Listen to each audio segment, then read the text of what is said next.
വലിയപള്ളി അങ്കണത്തിൽ നിന്നും ആരംഭിച്ച പ്രതിഷേധ ജാഥ ഈ വഴിത്താരയിലൂടെ കടന്നു വരുന്നു.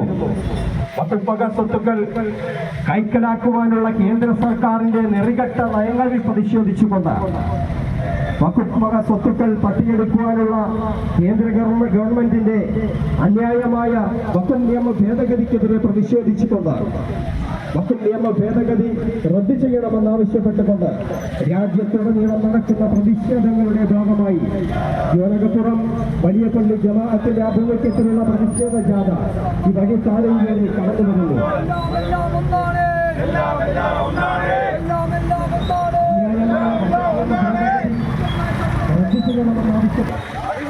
സ്വത്തുക്കൾ വകുപ്പ് സ്വത്തുക്കൾ തട്ടിയെടുക്കുവാനുള്ള കേന്ദ്ര സർക്കാരിന്റെ നിറകെട്ട വകുപ്പ് നിയമ ഭേദഗതിക്കെതിരെ പ്രതിഷേധിച്ചുകൊണ്ട് രാജ്യത്തുടനീളം നടക്കുന്ന പ്രതിഷേധങ്ങളുടെ ഭാഗമായി യോനകപ്പുറം വലിയപള്ളി ജമാഅത്തിന്റെ ആഭിമുഖ്യത്തിലുള്ള പ്രതിഷേധ ജാഥ ഈ വഴിത്താരയിലേക്ക് കടന്നു വരുന്നു.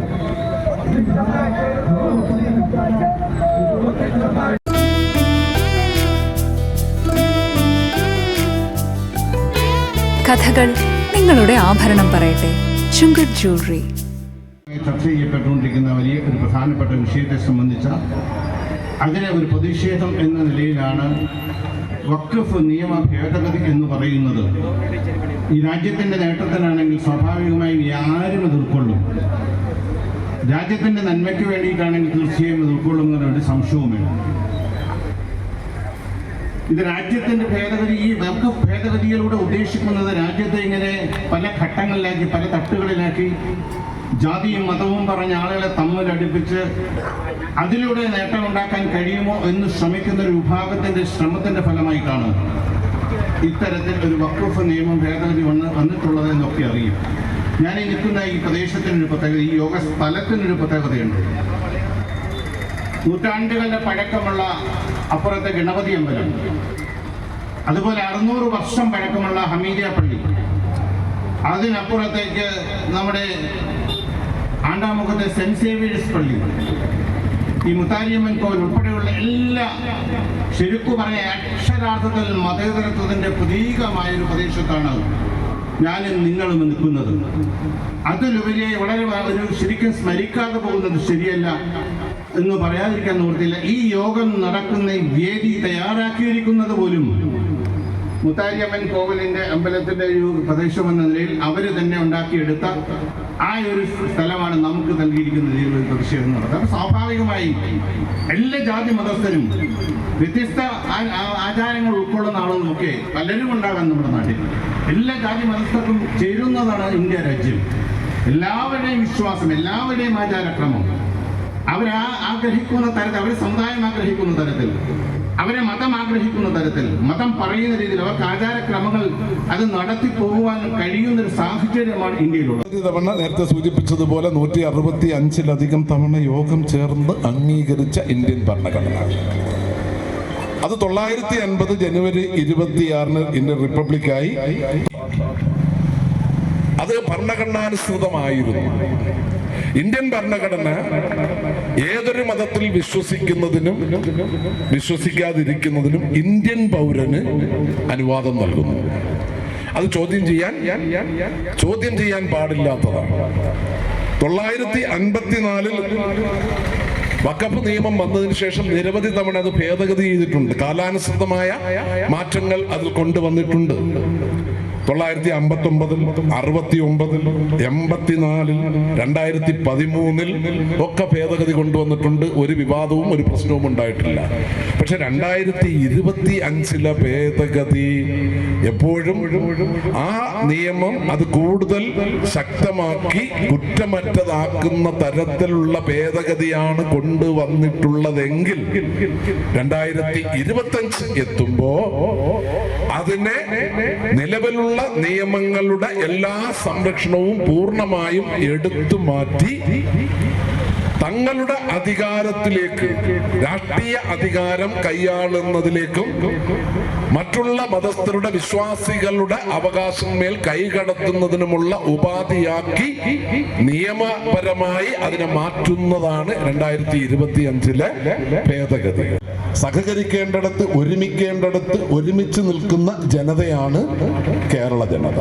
അതാണ് കേരളത്തിന്റെ പ്രത്യേകത. ഇവിടെ നിങ്ങൾ നോക്കുക, ഈ വേദിയാത്ര ഇത് ഉത്സവത്തിനോടനുബന്ധിച്ച് തയ്യാറാക്കിയ വേദിയിൽ അവർ നിലവിലെ വഖഫ് നിയമത്തിനെതിരായ പ്രതിഷേധ യോഗം നടത്താൻ നമുക്ക് അനുവാദം നൽകുന്നു. ഇതാണ് മതേതരത്വം. അപ്പൊ ഏതൊരു മതത്തിൽ വിശ്വസിക്കാനും വിശ്വസിക്കാതിരിക്കാനും ഒക്കെയുള്ള അവകാശമുള്ള ഭരണഘടനയിൽ അതിന്റെ അന്തസ്സത്തയ്ക്ക് നിരക്കാത്ത തരത്തിൽ വഖഫ് ചെയ്യണമെന്നുണ്ടെങ്കിൽ അയാൾ മുസ്ലിംകൾക്ക് മാത്രമേ കഴിയൂ. അത് മുസ്ലിമായാൽ മാത്രം മതിയോ? മിനിമം 5 വർഷം മുസ്ലിമായി ജീവിച്ചതിന് ശേഷമേ വഖഫ് ചെയ്യാൻ കഴിയുകയുള്ളൂ. അതുപോലെ വഖഫ് നിയമങ്ങളുമായി സ്വാഭാവികമായിട്ടും തർക്കങ്ങൾ ഉണ്ടാവുമല്ലോ. ആ തർക്കങ്ങൾ ഉണ്ടായാൽ സർവേ സംബന്ധിച്ച് സർവേ ഡിപ്പാർട്ട്മെന്റിനാണ് നമ്മൾ കൊടുത്തിരുന്നതെങ്കിൽ ഇപ്പോ അതും എടുത്തു മാറ്റി. അത് മാർക്കാക്കി കളക്ടർമാർക്കാക്കി. കളക്ടർമാർ എന്ന് പറയുമ്പോൾ ഇന്ത്യൻ അഡ്മിനിസ്ട്രേറ്റീവ് സർവീസിലുള്ളവരാണ്. അവരാരുടെ നിയന്ത്രണത്തിലുള്ളവരാണ്? ഫെഡറൽ സംവിധാനം വഴി സംസ്ഥാന ഗവൺമെന്റിന് ചില അവകാശങ്ങളുണ്ടെങ്കിലും പൂർണ്ണമായ അധികാരം കേന്ദ്രത്തിനാണ്. അത് കളക്ടർമാർക്കാക്കി മാറ്റി. വഖഫ് രജിസ്റ്റർ ചെയ്യണമെന്നുണ്ടെങ്കിൽ, ഒരു വഖഫാക്കി രജിസ്റ്റർ ചെയ്യണം എന്നുണ്ടെങ്കിൽ ആ അധികാരവും പിന്നെന്തിനാ വഖഫ് ബോർഡ്? വഖഫ് രജിസ്റ്റർ ചെയ്യാനുള്ള അധികാരവും കളക്ടർക്ക്. ഈ ബോർഡിനെ എത്രത്തോളം നോക്കുകുത്തിയാക്കുന്നു എന്നുള്ളതാണ്. അതില് ഇപ്പോ സാന്ദർഭികമായി ഞാൻ പറയുകയാണ്, കഴിഞ്ഞ ദിവസം വഖഫ് ബോർഡ് ഉണ്ടായിരുന്നു, ഒരു രജിസ്ട്രേഷൻ ഉണ്ട്, ചെയ്യാൻ പറ്റുന്നില്ല. ഇപ്പോ ബഹുമാനപ്പെട്ട സുപ്രീം കോടതിയിൽ വന്ന് ഇപ്പൊ 5-ാം തീയതിയിലേക്ക് വീണ്ടും വെച്ചിരിക്കുന്നു. അതിന്മേൽ അവർ കൊടുത്ത ഉത്തരവിൽ സ്പെസിഫിക്കേഷൻ ഇല്ലാത്ത കാരണത്താൽ ഈ വഖഫ് രജിസ്ട്രേഷൻ നിലവിലെ നിയമപ്രകാരം പ്രസിഡന്റ് ഒപ്പുവെച്ചാൽ നിയമമായല്ലോ. നിലവിലുള്ള നിയമപ്രകാരം കളക്ടർക്കാണ്. ഇപ്പൊ ബോർഡിന്റെ മുമ്പിൽ രജിസ്ട്രേഷൻ എല്ലാ നടപടിക്രമങ്ങളും പൂർത്തീകരിച്ച് ഡിവിഷൻ ഓഫീസറുടെ ലോഗിൽ ഇരിക്കുന്നു. ഒന്ന് അമർത്തിയാൽ രജിസ്ട്രേഷനായി. എത്രയോ ഏക്കർ സ്ഥലം സൃഷ്ടാവിന്റെ ഭാഗത്ത് നിന്ന് പ്രതിഫലം കിട്ടാൻ വേണ്ടി വഖഫ് ചെയ്തതാണ്. അതിപ്പോഴ് അതിൽ മറ്റുള്ളവർ കടന്നു കയറി. ഞാൻ നമ്മുടെ പ്രതിരക്ഷാ യോഗത്തിൽ പറഞ്ഞു, അത് വഖഫ് സ്വത്താണ്. അത് ആരെങ്കിലും കടന്നു കയറിയെങ്കിൽ ഗവൺമെന്റ്, ഇന്ത്യ ഗവൺമെന്റ് അവർക്ക് വേറെ സ്ഥലം കൊടുക്കണം. ഇതിൽ നിന്ന് അവരെ ഒഴിവാക്കണം. കാരണം ഏതൊരു വിഭാഗത്തിന് വേണ്ടി വഖഫ് ചെയ്തോ അത് ആ വിഭാഗത്തിന് തന്നെ ആകണം എന്നാണ് ഇസ്ലാമിക നിയമം. അതുകൊണ്ട് ഞാൻ ദീർഘിപ്പിക്കുന്നില്ല. എൻ്റെ സുഹൃത്തുക്കളെ ഇവിടെ രണ്ടുപേരും നല്ല നിലയിൽ അത് പ്രസംഗിച്ചു. അതിൽ എനിക്ക് വളരെയധികം സന്തോഷമുണ്ട്. കാരണം അവർ നിയമമാണ് പറഞ്ഞിട്ടുള്ളത്. അതുകൊണ്ട് ഞങ്ങൾക്കൊക്കെ പറയാനുള്ളത് ഒന്നേ ഉള്ളൂ. ഈ BJP, ഈ വർഗീയ പാർട്ടി ആദ്യമായിട്ട് ഇസ്ലാമിനെ തകർക്കുക, പിന്നെ ക്രിസ്തീയ സമുദായത്തെ തകർക്കുക, പിന്നെ അവരെ അംഗീകരിക്കാത്തവരെ തകർക്കുക. ആ ലക്ഷ്യത്തിലാണ് മുന്നോട്ട് പോകുന്നത്. അതുകൊണ്ട് എനിക്ക് പറയാനുള്ളത്, ഇവിടെയുള്ള മുസ്ലിമീങ്ങളും ഹിന്ദുക്കളും ക്രിസ്ത്യാനികളും ഒന്നിക്കണം. ജനാധിപത്യ പാർട്ടികൾ, മതേതരത്വ കക്ഷികൾ ഒന്നിക്കണം. ഒന്നിച്ചു നിന്നാൽ ഈ വർഗീയവാദികളെ ഇന്ത്യ രാജ്യത്ത് നിന്ന് തൂർത്തെറിയാൻ ഈ ശക്തിക്ക് സാധിക്കുമെന്നുള്ള കാര്യം സുനിശ്ചിതമാണ്. അതുകൊണ്ട് എനിക്ക് ഒരു കാര്യം കൂടി പറയാനുണ്ട്. ഈ നിയമം, ഇസ്ലാമിന്റെ നിയമം ഇസ്ലാമിന് കൊടുക്കണം, ക്രിസ്ത്യാനികളുടെ നിയമം ക്രിസ്ത്യാനികൾക്ക് കൊടുക്കണം.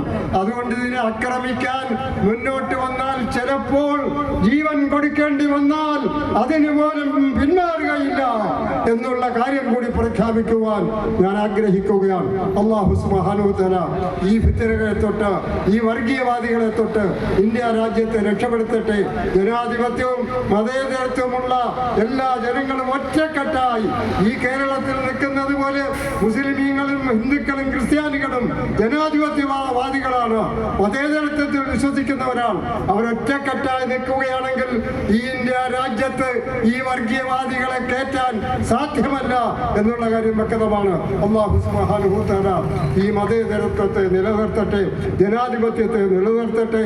ഇവിടെയുള്ള മുസ്ലിങ്ങളും ഹിന്ദുക്കളും ക്രിസ്ത്യാനികളും ഒരേ സ്വഭാവത്തിൽ ഒരേ ചിന്താഗതിയോട് മുന്നോട്ട് പോകാൻ സാധിക്കട്ടെ. ഇന്ത്യ രാജ്യത്തെ വർഗീയതയിൽ നിന്ന് അല്ലാഹു രക്ഷപ്പെടുത്തട്ടെ എന്ന് പ്രാർത്ഥിച്ചുകൊണ്ട് എൻ്റെ വാക്കുകൾക്ക് ഞാൻ വിരാമം കൊടുക്കുന്നു. നമസ്കാരം.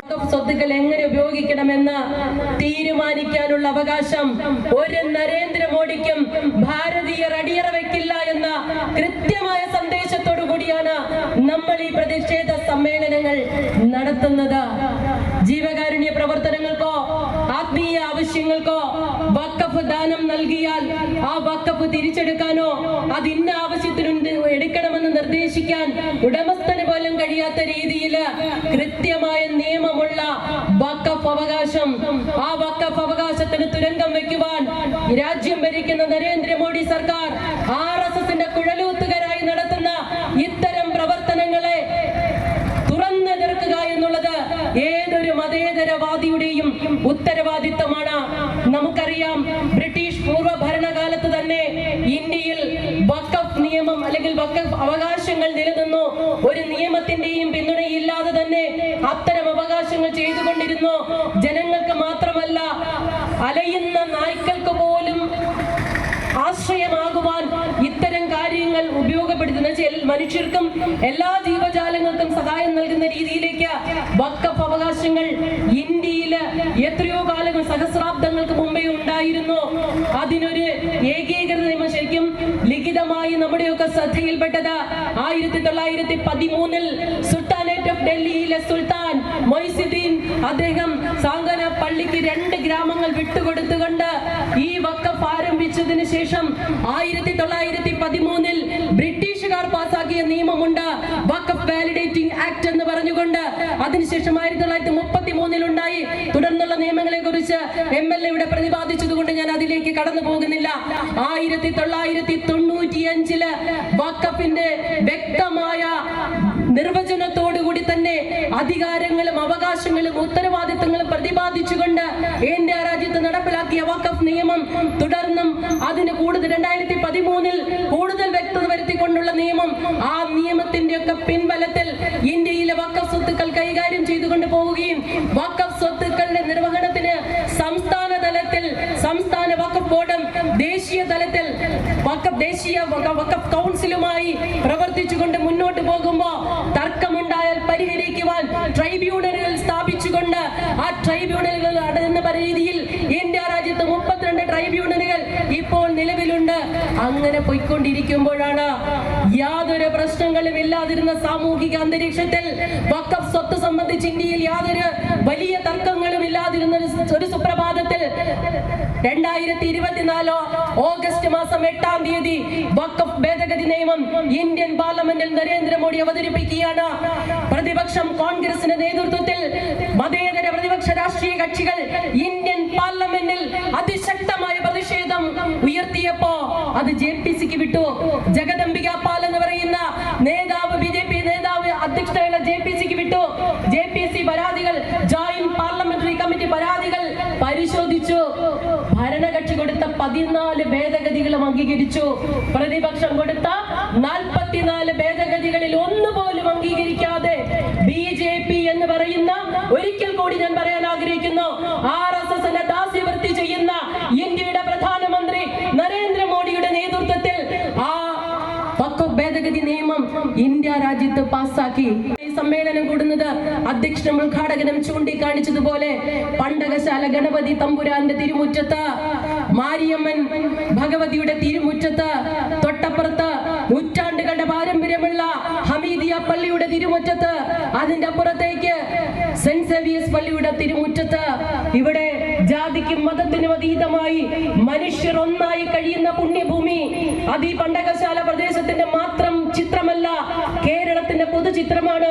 ഒരു വേള ഇന്ത്യയുടെ പൊതുചിത്രമാണ്. കഴിഞ്ഞ ദിവസം പഹൽഗാം ആക്രമണം, തീവ്രവാദി ആക്രമണം ഉണ്ടായി.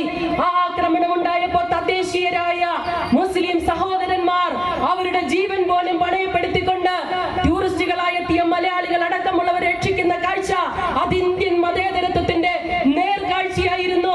അവിടെ മുസൽമാൻ എന്ന് പറഞ്ഞുകൊണ്ട് മുസ്ലിം പേര് ചോദിച്ചു എന്ന പേരില് മുസ്ലിങ്ങളെ തീവ്രവാദികളാക്കുന്ന സംഘപരിവാർ ശക്തികളുടെ ആസൂത്രിതമായ ശ്രമമല്ല ഇന്ന്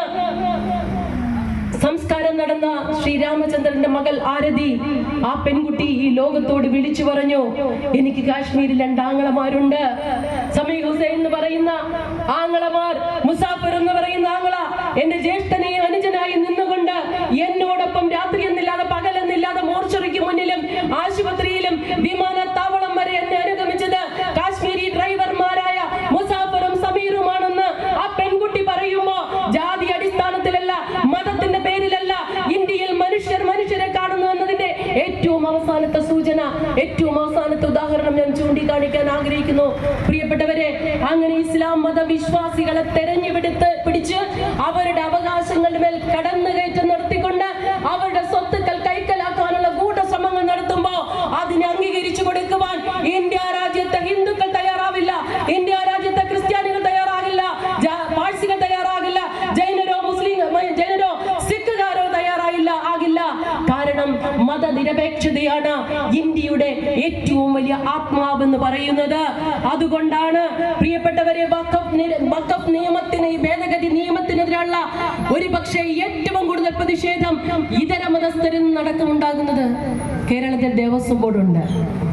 ക്ഷേത്ര കാര്യങ്ങൾ തീരുമാനിക്കാനും ക്ഷേത്ര സ്വത്തുക്കൾ കൈകാര്യം ചെയ്യുവാനും ക്ഷേത്രാചാരങ്ങൾ പാലിക്കാനുമുള്ള ദേവസ്വം ബോർഡുണ്ട്. ആ ദേവസ്വം ബോർഡില് ഹിന്ദു മതസ്ഥർ മാത്രമാണ് അംഗങ്ങൾ. പിന്നെ എങ്ങനെയാണ് വഖഫ് ബോർഡിൽ മുസ്ലിം ഇതര ആളുകൾക്ക് അംഗത്വം കൊടുക്കുന്നത്?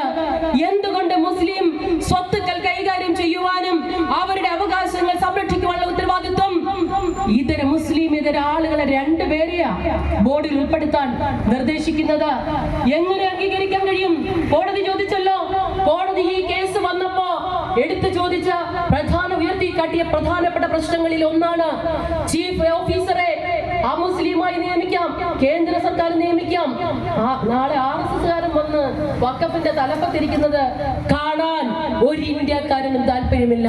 ഒരു ക്ഷേത്രത്തിലും അതിന്റെ ദേവസ്വം ബോർഡിലേക്ക് മുസ്ലിം അംഗങ്ങൾ വരണമെന്ന് ആരും പറയുന്നില്ലല്ലോ, ക്രിസ്ത്യാനികൾ വരണമെന്ന് പറയുന്നില്ലല്ലോ. ക്രിസ്തീയ ദൈവവിശ്വാസവുമായി ബന്ധപ്പെട്ട, പള്ളിയുമായി ബന്ധപ്പെട്ട എല്ലാ ട്രസ്റ്റുകളിലും അതത് വിശ്വാസികളാണ്. എല്ലാവർക്കും അവരവരുടേതായ വിശ്വാസമുണ്ട്, അത് പ്രചരിപ്പിക്കാനുള്ള അവകാശമുണ്ട്, അത് മുന്നോട്ട് കൊണ്ടുപോകാനുള്ള സ്വത്ത് ആർജിക്കുവാനും ആർജിച്ച സ്വത്ത് ആ നിയമാനുസരണം ചെലവഴിക്കാനും അല്ലെങ്കിൽ സംരക്ഷിക്കാനുള്ള ഉത്തരവാദിത്വം അതത് അംഗങ്ങൾക്കാണ്, അതത് ബോഡികൾക്കാണ്. അത് മാറ്റി ഇവിടെ മുസ്ലിം സഹോദരങ്ങളെ ഒറ്റപ്പെടുത്തുവാനുള്ള നീക്കം നരേന്ദ്രമോദിയല്ല, ദേവേന്ദ്രന്റെ അച്ഛൻ മുത്തുപ്പട്ടര് വന്നാലും ഭാരതീയർ അംഗീകരിക്കില്ല എന്ന് ഒരിക്കൽ കൂടി പറയുവാൻ ഞാൻ ഈ അവസരം പ്രയോജനപ്പെടുത്തുകയാണ്.